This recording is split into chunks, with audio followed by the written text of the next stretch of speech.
So I would say that, metabolic health is really all about energy. It's really all about repair, and it's all about how we regenerate and stay, healthy for a long period of time. And because metabolic health is so central, it's tied to virtually every system in the body.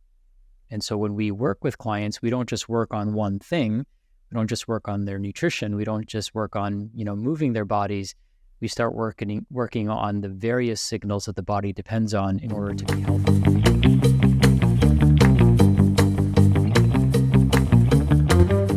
Welcome to Project Vitality. I would love to welcome the amazing Sachin Patel, and he is the founder of the Living Proof Institute, and he's a functional diagnostic nutritionist all the way from, where are you from? Toronto, Canada. Toronto, Canada. So we were just talking about the time. It is 5 a.m. here. The sun is not out yet, probably in about 20 minutes. So nice and bright and early for me. But I wanted to have you on because I've been following you for quite a while, and we have very similar core values, I believe. And I think you have a lot to offer in the world, and you have some of the main interest points that I'm really interested in, which is metabolic health. So we're definitely going to touch on the beauty of metabolic health, but I really love your approach to metabolic health. And you're what I would like to call, you're very intuitive and very switched on, but you're also very scientifically minded. And so sometimes I think that when people are trying to make changes and do things, because a lot of people, especially in the holistic health mindset, or people that have tried doctors and tried things and have failed, they sometimes don't like sciencey things. And because it feels like they're boxed in, but with your scientific approach, it actually feels very expansive, and I think it can help a lot of people. So first of all, first question is, have you always been interested in holistic health and metabolic health, or what was a major contributing factor that kind of shifted you on that path? Yeah, I'm going to take it back even further, Nicholas. And thank you for, first of all, having me here. Appreciate the opportunity to share with your community. So I started off not even knowing what I wanted to be when I grew up. And at the very last minute, I went from computer sciences and getting an undergraduate degree in computer sciences to getting one in kinesiology, which is essentially the physics and study of human movement and mechanics. Because I realized I didn't want to sit in front of a computer and work on a computer all day. I'd rather interact with people. But I was really interested in computer science because it's very logic driven. And, if you can see patterns and if you can code patterns or language into a computer, it does exactly what you tell it to do. And what I came to realize is the body is very much the same way. So the highest grades I ever got in university were in computer sciences because of the way my brain works. I could think logically, I could solve problems, but then I could also teach a computer that speaks a completely different language, but a mutual language is me, and I could tell it exactly what to do, and it does it. And so, the body kind of has its own software and it's got its own hardware. And if we could understand what codes to put into it, it could do exactly what we want it to do. And so as a chiropractor, I which is my original undergraduate or postgraduate training is in chiropractic. What I realized is that we have this amazing body and nobody's taught us how to use it. And it's kind of unfortunate because our body is more valuable. Anyone's body, no matter how sick somebody thinks they are, their body is more valuable than any piece of equipment or machinery or jewelry or building or car or anything that they could possibly buy. Their body is worth a million times more than that. Yeah. And we have possession of it. And somebody can teach us how to signal the body to do exactly what we want it to do, then we are in control of this, let's call it this $1 billion body for a lack of a better term. And so I quickly realized that we have that capacity. And then I learned about functional medicine, which allows us to kind of look at the body through, a causative lens, like what's causing this dysfunction and problem. And then I approach it from a chiropractic philosophy that it's not the body that's causing the problem. There's something that's interfering, and that interference could be physical, it could be emotional, it could be spiritual, it could be biological, it could be chemical, it could be something toxic, it could be environmental. I mean, there's things that are causing this body not to function in a predictable way. And when we realize, or in a way that we desire, it's always predictable, but it's not in a way that we desire necessarily. And so people were victims or felt like victims in their own body because nobody taught them how to drive their car, right? Nobody taught them how to utilize the vehicle. And so just like if you go to an auto body shop and you get in a car wreck or somebody hits your car, like we never blame the car, right? We never come up with a whole system that tries to find out what's wrong with the car. We would intelligently and obviously educate the driver so that they don't make the same mistake over and over and over again, right? So most people it's like Groundhog's Day for them in their bodies, in their health, because they just do the same thing over and over and over again. But if they could understand how to become, a driver instead of a victim of the car accident or the dysfunction, then they have a much better chance at being healthy. So all this to say that, I've evolved over the years and, I started off as a chiropractor, then functional medicine. Then I started coaching practitioners, which I still do. In 2020, I became a breathwork facilitator. Before that, I became a functional diagnostic nutritionist. And I still don't know what I want to be when I grow up because A, I don't believe in labels. B, I don't believe in titles and designations. That's why you won't see any letters before or after my name, because I'm me and just like you are you. We have unique backgrounds. We have unique interests. And what I believe is we could all coexist in a world as long as we're all pouring a little bit into each other. We can learn from one another. We can educate one another, and we can elevate one another and not be limited by the labels that were put on us, right? So when I say chiropractic, it probably eliminates 90% of what people think I'm going to talk about or the things I know. If I say breathwork facilitator, it probably eliminates in some people's eyes and some people's perceptions 90% of the other stuff that I know, right? So for me, I don't go by any titles. I'm just Sachin. And next time you see me, I'll be an upgraded version of myself. And if you see me again, I'll be an upgraded version of myself. And so that's kind of the world I live in. And why metabolic health has been very interesting for me is because it's really the basis of everything, right? When we think about metabolic health, virtually every chronic disease is a metabolic dysfunction. So whether it's cognitive decline, Alzheimer's, Parkinson's, whether it's weight gain, whether it's thyroid dysfunction, whether it's mitochondrial dysfunction, hormone imbalances, muscle building, fat loss, all of these things are, metabolic in nature and centered around, a few things, the nervous system being one of them, mitochondria being another one, and the environment being the third. And so if we can bring those things into resonance and a harmonic resonance that promotes health, then we have basically an unstoppable opportunity to help people feel healthy, whole, and happy, not just for a short period of time, but for a lifetime. Awesome. Thank you for explaining all that. And there's a couple of things I wanted to touch on. One is, you talked about we don't blame the car. We don't blame but we do seem to blame the body. And a lot of it, if we get to this point, it's kind of like we're blindsided by this just popped up. But it's because we've been driving the car on full throttle for such a long period of time. And it's one of the things that I really bang on about it is until you get really sick or until something really kind of stops you in your track, most of us, including myself, and that's why I have a lot of empathy for people, is we'll just keep going. We'll just keep driving the body on full speed and we'll have these symptoms and things like that. And the body won't be functioning optimally, but because the body is such an incredible piece of technology, it can withstand a lot. Mm-hmm. And so we just smash it and smash it and smash it. And then over years of that kind of abuse, then the body kind of claps out. And that's something that I see so many people kind of struggle with is, where did this come from? How did this happen to me? Mm-hmm. And it's because, I'm just going to put echo cancellation on. Anyways, they just don't see it happening. And I guess I wanted to talk about that experience of that. For me, that's the wake up period when your body goes to that point. But how do we wake people up before they get to that disastrous point? And do you have much success with, I guess, educating and inspiring people before it's, because I guess the reason I ask this question is it costs a lot more money and it's a lot harder and a lot more time and effort when you're at the red.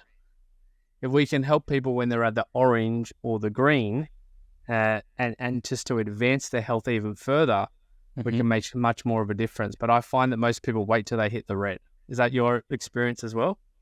Yeah, usually, it takes some sort of, unfortunately, life-altering event for people to start paying attention to their health.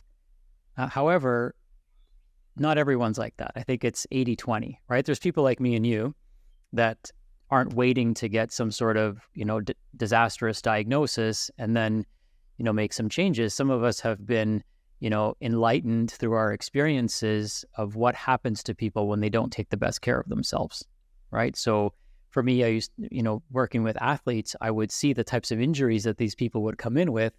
I'd pay attention to the behaviors that cause these types of injuries, and I would avoid those behaviors, right?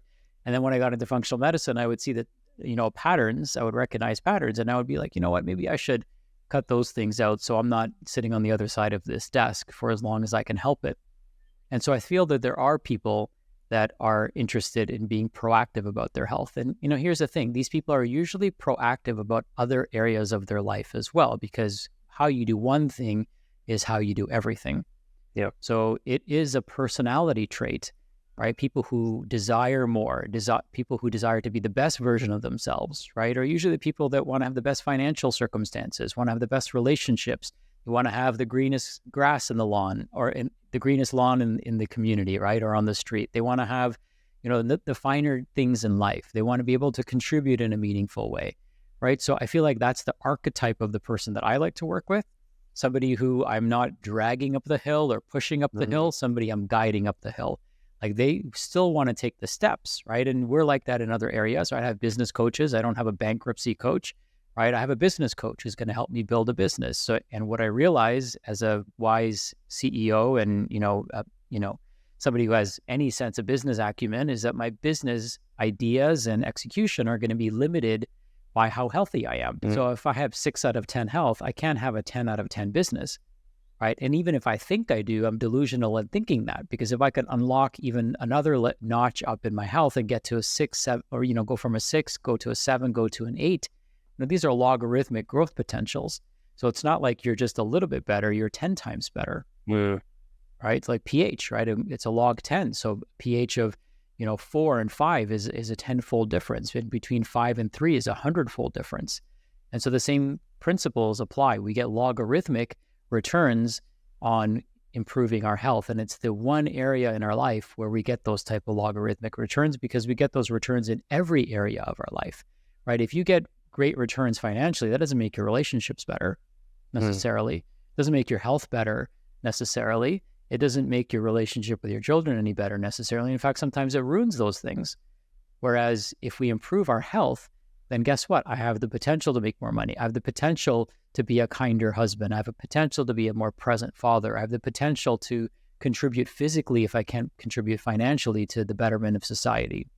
So being healthy, when you see it through that lens, becomes the most important place for us to invest our time, energy, and resources, because it returns dividends in every area. And what I tell people is think of your health, like a trunk of a tree. Right? If I just grow one branch of a tree, and let's say I have a financial branch, and I just grow that financial branch like crazy, and I don't grow any of the other branches on the tree, the tree's going to split in half, and that branch can never get bigger than the trunk. But if I want to grow all the branches on the tree, well, what do? I grow the roots, and then I grow the trunk, and then that supports all the branches. So if we just kind of look at nature, look at what is obvious and very present to us, and if we can articulate this to people, then, being healthy becomes the most obvious and most important place for people to invest their time and energy. Yeah, and it's extremely interesting because you see the entrepreneurial world, a lot of people are chasing that money. The 10x money. It's always chasing that money. And you do see a lot of burnout because they don't look after that root cause of their body, and because they're not focusing on the health of their body, and they're focusing on other things. They're thinking those other things will get them that next level of income or that next level of success in whatever it is. as you said, when you do look after your body, your mindset's better. Everything about what you do, you can make those decisions that will completely change and pivot your life. But if you ignore that body, those same decisions that you make are going to be from an unhealthy mind or a tired mind or a tired, exhausted body. And then therefore you're going to get those results. Mm-hmm. Yeah, exactly. Well said. I mean, it's hard to think big if we're feeling crippled in pain, right, on the couch, or our stomach isn't working right, or we didn't sleep well, so our brain is all foggy and we need to be propped up by stimulants all day. So I feel like, for a lot of people, once they, hopefully they, people who are listening to this are a little bit more proactive and, want to take the bull by the horns and, be in the driver's seat when it comes to their health, not in the trunk. Right? Imagine trying to drive your car from the trunk, how effective you would be. That's how most people go through life, right? When it comes to their health, we want to put people in the driver's seat. And so when you have that responsibility and that awareness of being in the driver's seat, then health actually becomes embarrassingly simple. That's one of our philosophies, Nicholas, is that if my recommendation isn't embarrassingly simple, then it's probably not the answer for you. And sometimes embarrassingly simple is not sexy enough for people to take action. Yeah, it's the challenge of the Czech practitioner is that you tell people, you look at their forms and all their data, and you're like, when was the last time you drank water? It's something as simple as that. Like, I drink Coke or I do this, and you're like, well, if you just do that simple thing, and they get amazing results when they're committed and they're the type of client that actually wants change. But a lot of people, as you said, because it's so simple, because it's not sexy, and that's the truth is, it's not sexy. It's just routine. A lot of it, it's understanding what works for your body and doing that consistently. And if it's not working for your body, start to phase that out and bring in more optimal patterns. Yeah, absolutely. I think intuitively most people know what they need to do. And, when somebody presents it to them, it's usually like, yeah, you know what, I should be doing that. And it's just a matter of then coaching them through the process of implementing that into their lifestyle. So like, I like to keep things simple. I like to keep things, very visual for people. I like to use analogies and metaphors to make it easy for people to understand the message we're trying to get across. And hopefully they see it in a way that they can't unsee it. And, we try to keep things simple so that they can explain it to other people, right? That's what allows the message to propagate, is if I can teach it to somebody in such a way that they have the confidence to then teach it to somebody else and the certainty to teach it to somebody else, it allows us to all collectively create that ripple effect. Yeah, awesome. So let's go into metabolic health, which is your absolute passion. It's one of those things, those words that's starting to make a bit more of a mainstream approach. You're starting to hear metabolic health a lot more. Maybe 10 years ago, 5 years ago, it probably wasn't as much. But now, I guess because the science and because there's a lot more people talking about it and because it affects such a huge scope of health challenges, which also then spirals onto all your other life circumstances as well, now it's starting to be front and center. So I'd love to know your definition of what metabolic health is and give some tips. Just really push out your wisdom. Yeah, well, I would say the really simple way to explain metabolic health to somebody is to just understand how effectively our body repairs and regenerates itself, how effectively it turns, nutrients and electrons and food materials into energy, the efficiency of that. And then, good metabolic health allows us to do the things that we want to do when we want to do them in a predictable way. So when we look at metabolic health, we're looking at how all the systems coordinate and function together, not just one of them. We're not just looking at mitochondria. We want to understand that the mitochondria is like the battery of your cell phone, if you will, or the battery in your electronic devices. But then you have little apps, right, which are programs that are running, or you have an operating system, which is the way you live your life, right? Your lifestyle is like the operating system, and your organs are the little apps that perform specific functions for you. So I would say that, metabolic health is really all about energy. It's really all about repair, and it's all about how we regenerate and stay, healthy for a long period of time. And because metabolic health is so central, it's tied to virtually every system in the body. And so when we work with clients, we don't just work on one thing. We don't just work on their nutrition. We don't just work on, moving their bodies. We start working on the various signals that the body depends on in order to be healthy. So some of these signals could include light. Some of these signals could include the breath and our breathing pattern. Some of these signals could include information from food, right? Tasting different types of flavors of food, different colors of foods, variety of foods, all of that matters. Chewing our food, right? Going back to the basics there. Most people don't chew their food, which is quite mind-blowing when you think about it, because it's such a simple way to, to improve digestion. As tech practitioners, we're taught to teach that you drink your food because you've chewed it so much, and you chew your water. And I used to always be really on this with me, because I used to just go boom, boom, boom, boom, boom, boom, boom, and not chew my food, and the effects that had on me in life, and doing that for I'm 40 years old now. And so still consciously, I need to be very aware of that. And also being self-employed, I'm aware of watching people eat in the car and on the go, and in a very fast, they're rushing to work, they're rushing to eat. There's no slowing down to actually, first of all, acknowledge that you've got food on your plate, and wow, how blessed are we? We didn't have to go out and hunt and do all these type of things that we used to have to do in the day. And we've got access to it, even though it's not the best quality food in Australia. Still, there is this fast-paced society, which we miss that one step. And that one step of just chewing your food properly in a calm environment, not watching the news and all the drama and all that type of stuff, can just, that's just one thing that you just change that and your life will shift. Yeah. So we call these, you might call it the same thing, but we call these pleomorphic inputs, which means one simple thing that you do has 1,000 other positive effects on the body. And so one way to think about digestion, since we're on the topic, is we have a 5C process that we use. So first, you have to choose the right foods, choose the right people to eat those foods with, if that's an option, choose the right state to be in. You want to be in a parasympathetic state. You want to choose the right time of day that you want to eat those foods, and you're eating those foods for the right reasons.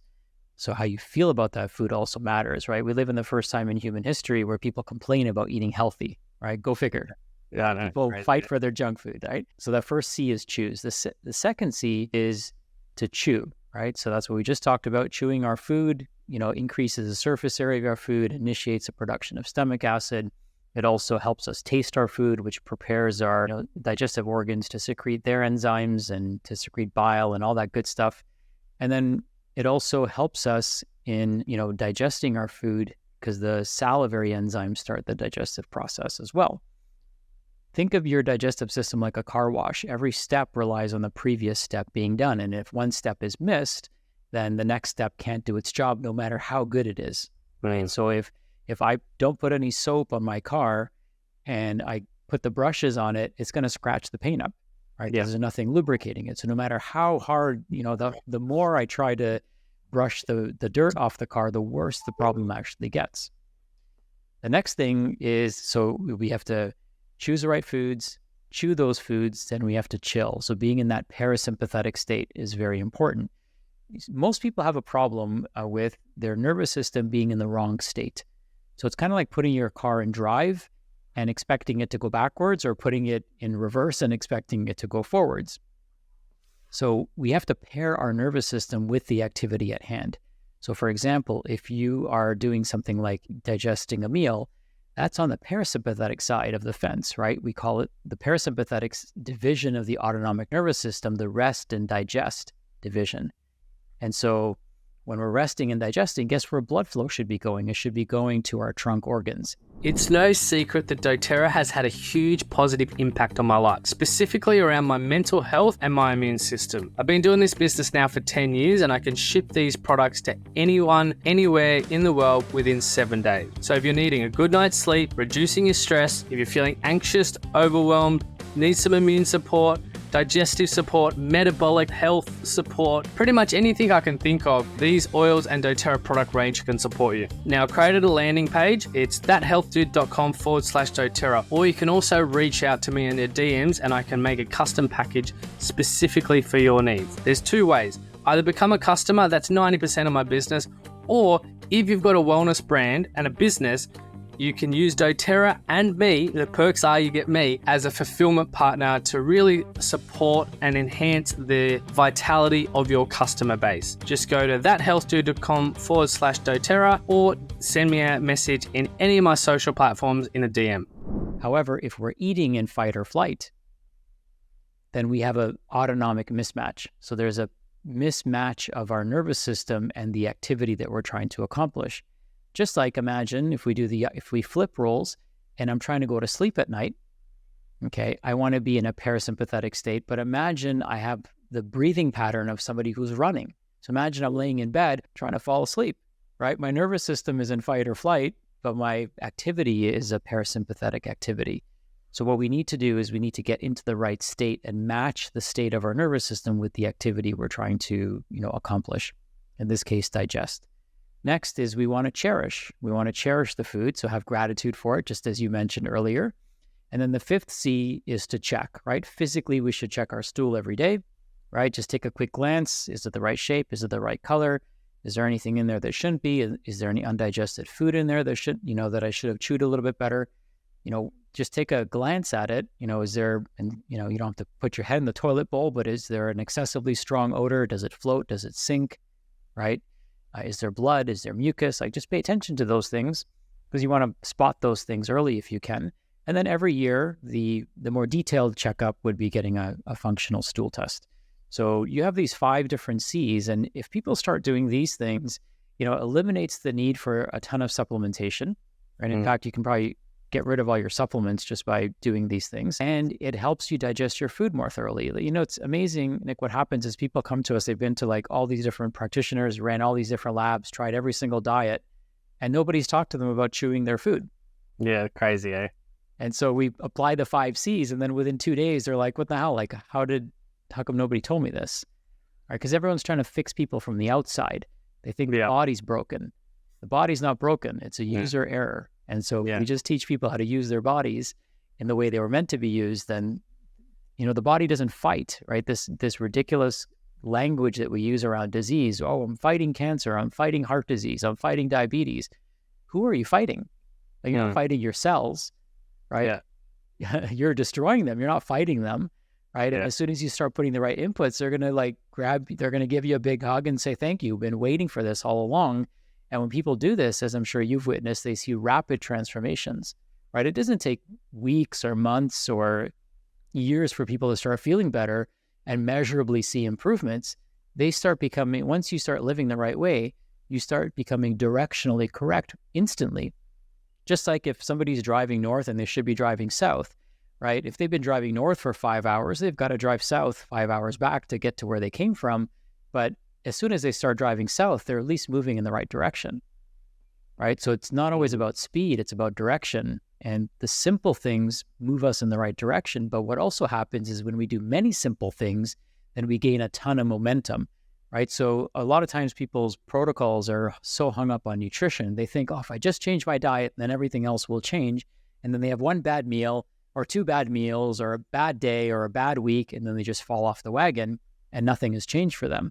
But if we give people a dozen different ways to win every day, right, then even if they didn't have the perfect meal, they did 11 other things right. And so there's always momentum, and they always have a tailwind pushing them in the right direction up to the top of their mountain. Yeah, the way I kind of explain it is as you start, the trendy word is habit stacking, but as you start improving your lifestyle choices, you're creating these habits, so you're spiraling upwards. But then, say you do have a crappy meal, you're not going to spiral all the way back down because you've got so many foundational steps in your lifestyle that your body can actually hack that. And you might take, I probably shouldn't have ate that, but then you're still going to be going up. And kind of as you said, like people focus on it, and this is kind of the problem with the personal training industry, and like I'm a personal trainer, again, one of those labels that you have, but this kind of fast fad diet and everything's restrictive. It's always restrictive. It's never, hey, we're going to eat the best quality nutritious food. It always feels like I've got to cut out everything that I enjoy in life and then I'll be healthy. And that's kind of why this stigma of being healthy, people don't really want that, because they have this picture of kale salads and all this type of just green juices that I don't really enjoy, and everything else I have to miss out on. And so that's kind of that fast. I had my friend on last week. I was talking about fast fashion. It's that fast. Everything's got to be done. It's almost like a combat military style regime, and that's never going to last long term, because you are, number one, you're not building any foundational steps, and two, it's very, very restrictive. And as soon as you start restricting and you have this idea in your mind that health is restrictive rather than expansive, I think you're really set up for failure. And what you're teaching, and the 5 C's that you were talking about, as you said, and we talked about earlier, they're not overly exciting, but when you do them, your body switches on. And like telling people, well, you've been on all these supplements and you've seen all these practitioners and you've spent thousands and thousands of dollars and years. Hey, all you got to do is chew your food. It's so simple. But as you said, when we work with the body and we trust in the body and we remove those labels, I have this, when someone comes to me and says, I have this, I acknowledge it, but at the same time, I'm not treating that. I'm working with the human body. When you work with the person, not their label or their symptom or their big long word of I've got this, the body, like you said, when you input what it needs, it will deliver. It's not like every single human body is the same, but it's pretty predictable. Give the body the nutrition it needs, take out the poisons, tweak the things that make it function optimal, and it will do its job. I agree. And I just wanted to touch on one more thing, that we call it the poopy policeman. We have an image, and it's, have you ever seen that image before? No. It's a picture of a whole bunch of different poos standing in like a lineup, like a police lineup. And, you've got your optimal one, and then you've got all the different ones, the foul-smelling one, and we give that to our clients. It's like, yeah, you need to be looking at your be the poopy policeman every single day. I have to find that. That's a good one. Yeah, because it is, it's a thing that people don't want to sometimes do that. But if you have that quick observation, or, there's patterns. Okay, well, I ate that and that's stunk really, really bad, or that really passed through me, or I felt bloated. And you start to know, like, I'm pretty regular and consistent. And once you know that, then you can see, well, I've been a little bit out this week. What's changed in my lifestyle? Has there been extra stress? Have I been not eating as well? Am I falling back into some of my habits?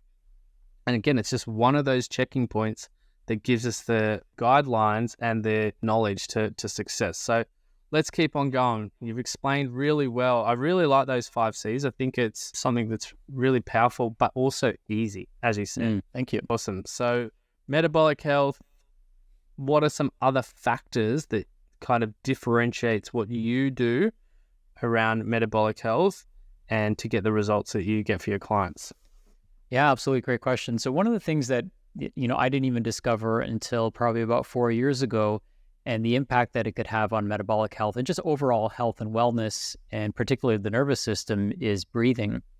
So it's become a passion project of mine since I had my own, journey in breathing and breathwork experiences that I've been part of and also facilitated for others. I've witnessed just magical transformations take place. However, when it comes to metabolic health, breathing is often overlooked. And, it's really fascinating because this could be a whole conversation on its own, but I'll give people some highlights. We consume 30 pounds of air every day, and which means that we actually consume more air in a day than food we would eat over the course of a week. So we interact with our environment more through our lungs than we do with our digestive system. And it's not to say one's more important than the other, but you can go weeks without eating if you wanted to and you had to, but you couldn't go more than 5 to 6 minutes without breathing. So that in and of itself should tell us how important it is for our survival. And in fact, as you go down the rabbit hole, you start to realize that our breath is so closely linked to metabolism, but also to longevity. So the greatest predictor of lifespan is lung capacity. And, the slower we breathe, the longer we live. So the pace of our breath is also linked to longevity as well. The other thing that's interesting is that our diaphragm is a muscle that moves up and down 23,000 times, which is the number of breaths the average person takes. And every time it's doing that, it's not just helping us breathe, it's helping the heart pump blood. It's helping the lymphatic system, move lymph, because some of the biggest lymph nodes are underneath your diaphragm. It's helping the digestive system move things through. It's helping the liver squeeze a little bit harder, right? So all of these things are happening as a result of that diaphragm moving up and down. And what's also fascinating with the diaphragm is that it also helps to maintain pressure in the myofascial system, which is where we store a lot of our emotional and physical trauma as well. So the diaphragm plays a huge role in that. And then the diaphragm also plays a role in regulating our nervous system. So when we breathe in a specific pattern, we can shift our nervous system into a more parasympathetic state or into a more sympathetic state, depending on what the task at hand calls for us to be doing. And so we can use our breath as like the same way we can use a steering wheel in a car to steer the car in the right direction. We can steer our nervous system in the right direction by using our breath. So as I went down the rabbit hole, I discovered how breath affects our facial structure, how breathing affects our immune system. In fact, your immune system starts in your nose, right? It doesn't start in your blood or in your digestive system. We breathe in, 30 pounds of air every day, right? So again, we're interacting with the outside world, inhaling and exhaling this air every single day. So our immune system actually starts in our nose. So how we breathe affects our immune health. It affects our oral health. It affects our microbiome health. It affects our nervous system health. It affects our lymphatic health. It affects our heart health. So it's and also our myofascial system. So it's literally connected to every single thing that we do, but it's often not discussed. And what's really fascinating is that I didn't know this, and I should have, because we all learned this in medical school and chiropractic school, and probably even in biology 101. But the byproduct of cellular respiration, which is how we make energy in the body, in the mitochondria, the byproduct of that is CO2 and water. All right, so our mitochondria make water. They make a special type of water. And what's also fascinating is that the byproduct of metabolism is CO2. So we literally breathe out the byproducts of fat metabolism, as an example. So for every 10 pounds that we lose of body weight, 8.4 of those pounds are through the lungs. So 1.6 we urinate or sweat out, or breathe out, right, through our moisture of our breath, and the other 8.4 we actually breathe out through the air through the CO2 that's emitted through our lungs. So to say that breathing plays a role in metabolism is obviously important, but it's very overlooked. All right, not a lot of people talk about that. So that's a big part of what we do with our clients. Yeah, and it's one thing that we notice a lot is that people's breathing patterns are inverted. They're not really, they're chest breathing, a lot of people, not having those big diaphragmatic breaths. And because so many people are in fight or fight, that they don't even realize. And it's been a very interesting journey for me with my lungs, because I was a chronic asthmatic when I was younger, and I also have had pneumonia before. And that was kind of my big wake up journey. So my lungs were always growing up a bit of issue. Lucky I surfed and mum put me in swimming, because those things really shifted and improved my lung capacity. But I remember after my pneumonia, I went to Indonesia and I did a freediving course, because I wanted to prove to myself that, and the reason I talk about this is we get stories stuck in our mind of my lungs aren't the best because I've had this. And so we can kind of limit the capacity of the body to heal. So I went and I did my freediving course to prove to myself that my lungs would heal, and my lungs were healed, and my lungs could go down. I think I got to 30 meters down and 30 meters up. So that's 60 meters, a Olympic-sized swimming pool on my own breath.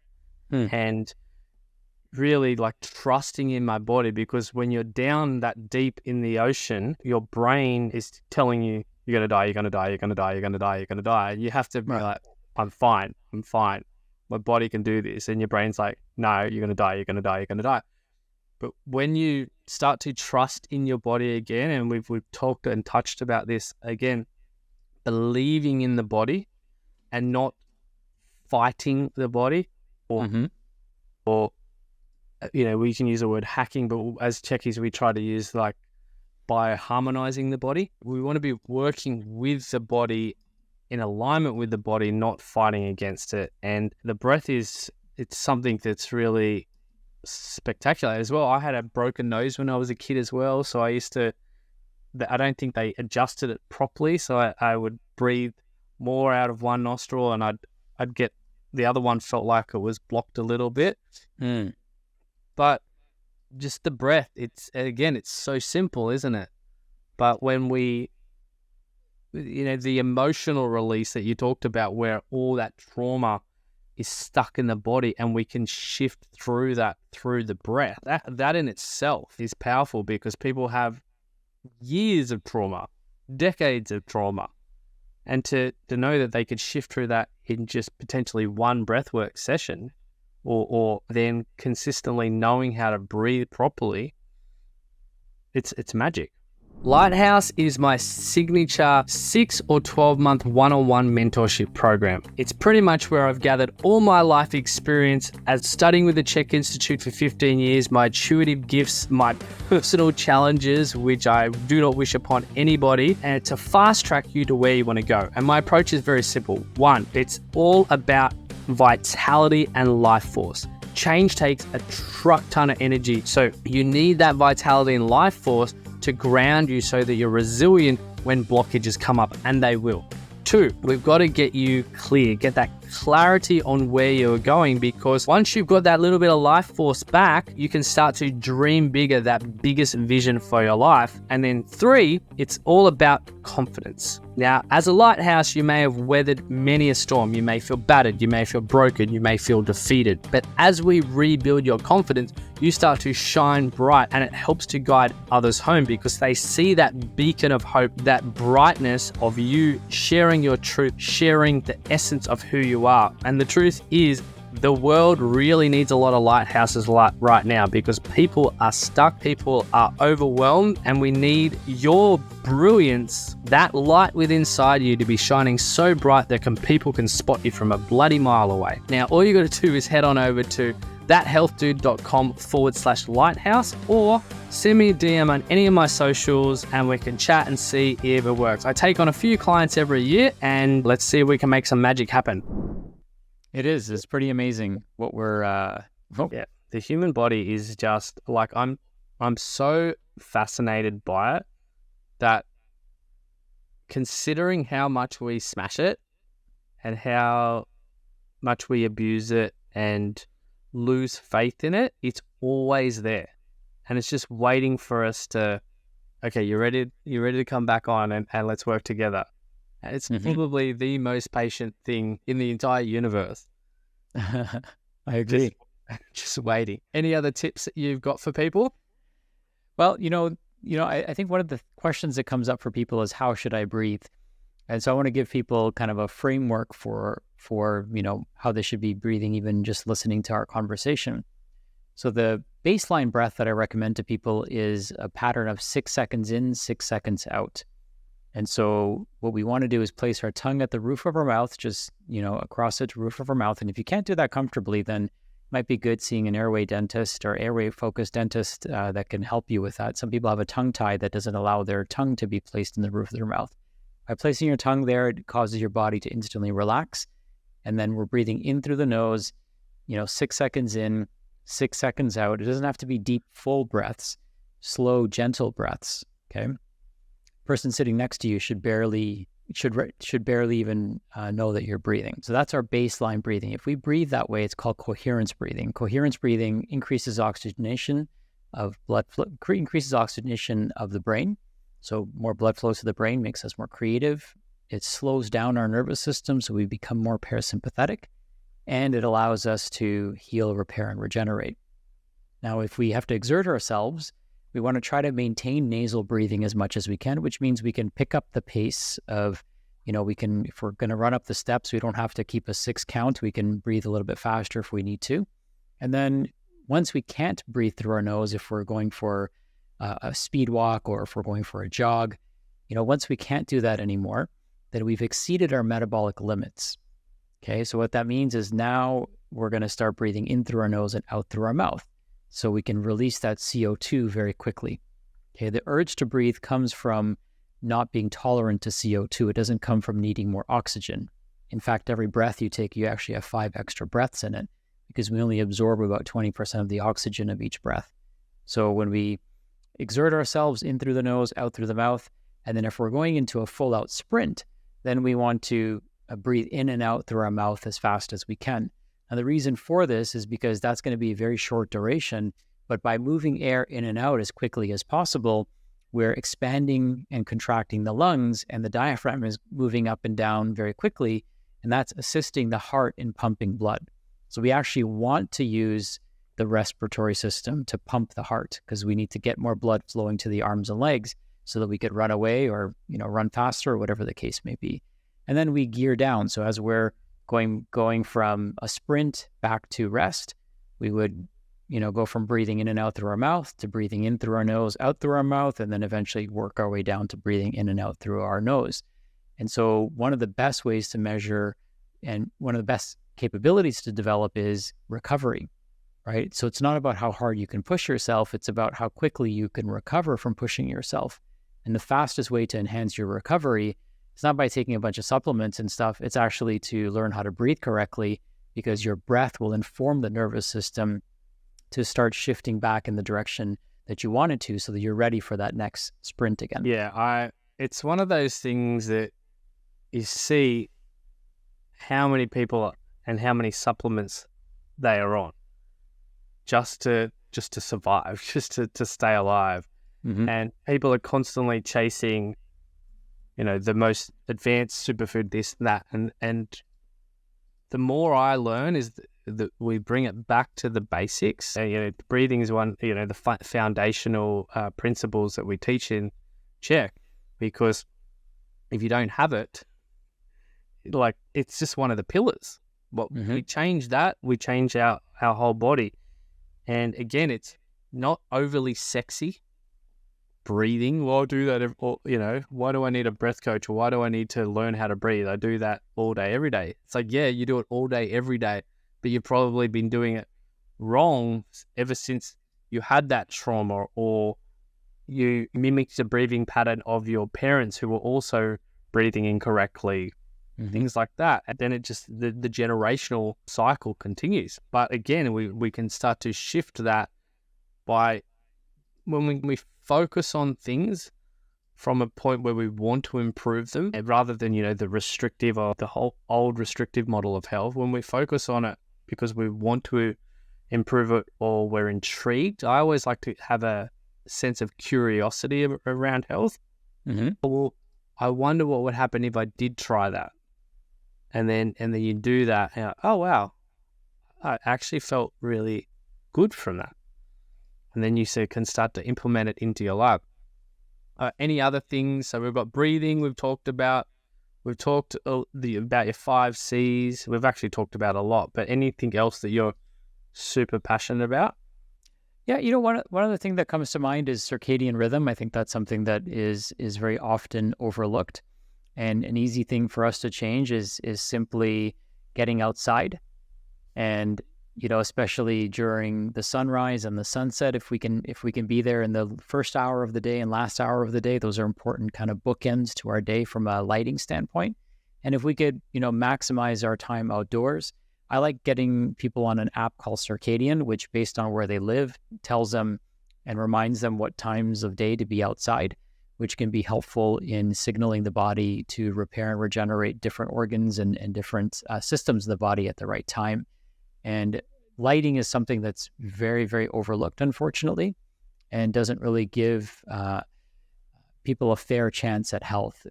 Our days are too dark and our nights are too bright. So we want to have bright days, which means, nothing compares to being outdoors. Being indoors, no matter how bright the lights are, it doesn't compare, or even it's not even a fair comparison between being outdoors, even on a dark, cloudy day. And then at night, we want to have the place as dark as we possibly can. So that might mean, turning off all overhead lighting, which is what we do. We turn on red lamps in our house after the sun goes down.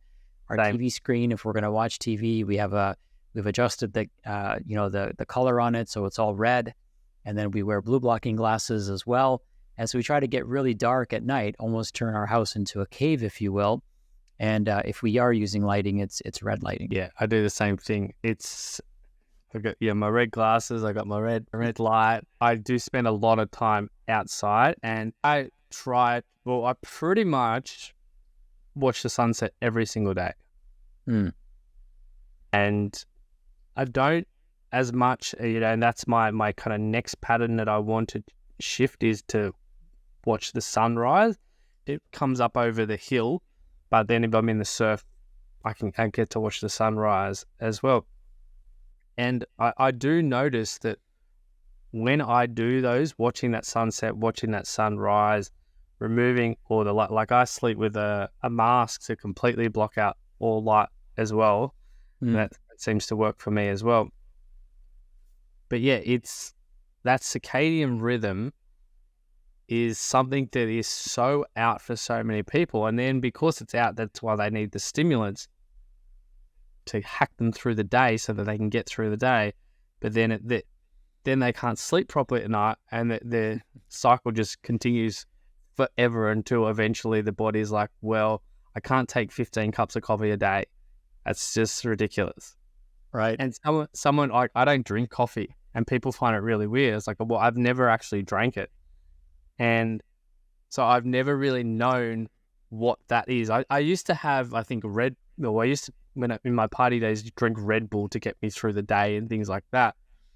But people have, sometimes people have 2 coffees before they even go to work, or 2 coffees before they even leave the house. And as soon as someone says to me, I need a coffee to start my day, I'm like, oh, you're in a bad place in your body. Yeah.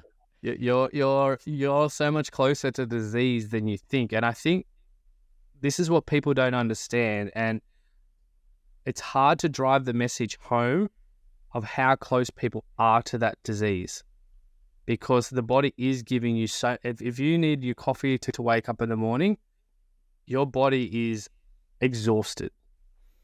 Well, if you think about it, like, you should have the most energy after sleeping. Yeah, exactly. So how does it make sense, right? It's like you put a cake in the oven, and if you wake up and the batter is still wet, yeah, right, then it's obviously the cake didn't bake at night, right? So something's missing. And so I think so instead of putting, hitting it with a blowtorch, right, you got to fix the oven, right? Why is this cake not baking the way it should? Yeah, it is. It's just like, it's hard. I think for me, that's my hardest message, is because I know what I went through when my body shut down, and I know how hard it was. And there was so many dark moments in that space that I just wish that more people would have said, hey, you're going down this path that's not going to be pretty. And you're going to have to make some changes, and they're not going to be sexy or exciting. They're just going to be what you need to do. And I feel that's why the core principle in check is your one love, your dream. The bigger your vision, and you talked about people that are kind of entrepreneurial, and they want the greenest grass, and they want the best health, and they want the best relationship. The bigger your dream is, the more likely you are to focus on your health and understand that this is a crucial thing that connects everything. And when I look after my metabolic health, get a good night's sleep, and am breathing correctly, and all these foundational principles, life is expansive. Things start to shift and work in your favor. It's like the universe is working with you. All right, well, you're on track now. Here's a little bonus. This comes in. These people come into your life, and to me, it's exciting. It's just fascinating. Like, and I guess that's why people like me and you, we do what we do, because you get to watch people's lives completely turn around. Amazing. I love it. Yeah, awesome. So we are pretty much done, but what I want to do is make sure that your links are going to be put in the show notes. What's the best way for people to contact you? Yeah, I mean, really the best way for people to get a hold of us is to perhaps join one of our, get opted into one of our lead magnets. And these are great resources that we've created for people. One of them is our morning routine. So they can go to morningroutine.ca and I share my morning routine that they can do. The other lead, magnet that they can go to, or the opt-in that they can go to if they want to, is they can go to 30in30.org. And this is 30in30.org, where I share my 30 best tips. You get an email a day and a short video that are things that I would tell you if you were paying me as a client, but most people don't know. So I just like to share that with them as a good starting point. And they can also go to Breathwork with Sachin if they want to learn more about breathing and dive a little bit deeper into that area of their health. I've got a lot of free resources there. So all of it's free. It's just our way of saying thank you and getting people started on the right foot. Awesome. So I'll put all that in the show notes. Thank you very, very much for coming on the Project Vitality podcast. I think that you have touched on some really important points that people can take home and make changes now. Amazing. Thank you, my friend. Thank you very much.